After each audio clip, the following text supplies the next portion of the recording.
नमस्कार, खानपान कला किचन मध्ये आपल्या सगळ्यांचं मनापासून स्वागत.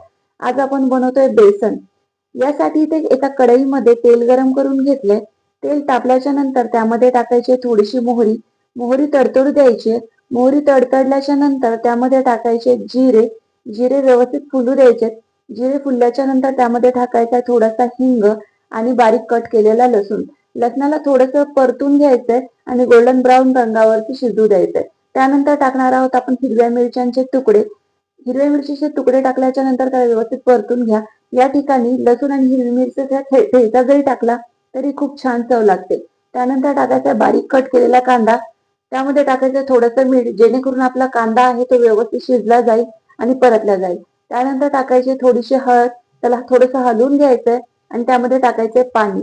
पाणी टाकल्याच्या नंतर त्यामध्ये टाकायचंय चवीनुसार मीठ आणि कोथिंबीर. याला हलवून घ्यायचंय आणि लगेच यामध्ये बेसन पीठ टाकायचंय. एका विस्करच्या साह्याने व्यवस्थित ते घोटून घ्यायचंय, जेणेकरून त्यातल्या ज्या गुठळ्या आहेत त्या निघून जातील. झाकण ठेवून बेसन शिजवून घ्यायचंय. एक 5 मिनिटाच्या आत बेसन शिजून होतं. हे बघा, आपलं किती छान झणझणीत बेसन तयार झालेलं आहे. रेसिपी आवडली असल्यास लाईक करा. धन्यवाद.